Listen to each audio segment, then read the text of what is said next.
Now, ebe ifuru ndokita na bụ Rake, the heart of Guinea, Hanoi, the capital of Guinea, Vietnam. Do you understand what I'm saying? Now, ọ bụ na ị na-anya na mmiri akịta ihe a bụ Rake. Like every other lake niile ị na-afụ n'ala Igbo anyị today.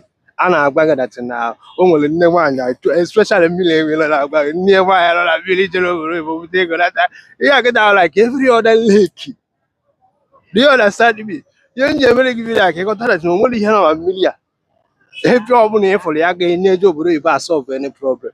Mana because of na anyị nọ na bad system, ndị eze nwaanyị na ndị dibịa ma ndị otu mmiri enwere a na-agwa gị na o nwere ihe nọ na mmiri a ga-enye gị solution. Such thing adịrọ. Do you understand me? Icheta oge ahụ mere kere afọ Charlie Nwa Mgbafọ na-achụsịfa na mmiri. Ụdị ihe environment ya kịta ka nche Charlie Nwa Mgbafọ na-achọ ime maka ya.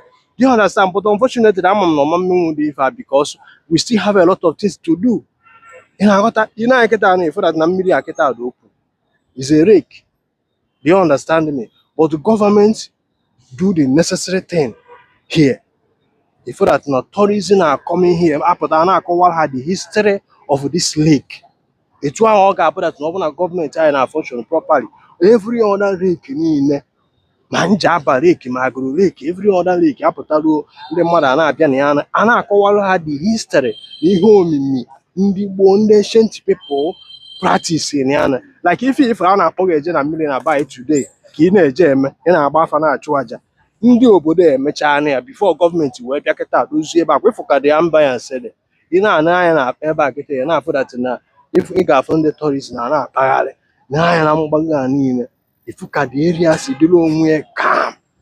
Do you understand what I'm saying? I'm gonna believe that normally if you're on a million I solve any problem. Only if you're on a million I solve problem. Let me tell you something that you don't know. One negament. Mbopo na government in Yelamona gonna have steady electricity.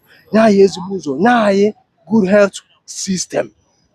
Hotel mona gonna have end the line insecurity. Do you understand me? Make like a tree in Okita na ekucha akwụkwọ ihe achọ ọrụ achọ nwanne m ifu na ife niile ị na-eje eme na mmiri bụ waste of time ma ọ bụghị nwa na-amara dị na church ifu na ihe na-eme waste of time. Do you understand me? Ị na ya kịta ebe akịta onwere onye ife na-achụ aja mana o nwere oge fa na-achụ aja here. Do you get my point? O nwere oge a na-achụ aja here. A na-agwa gị dat na o nwere nne nwaanyị nọ na mmiri na-eje obodo oyibo obodo afọ mmiri nne nwaanyị na-eje obodo oyibo ndị obodo na-anọ na village gị. Kedu ife mere na nne nwaanyị afọ edojuru ya own village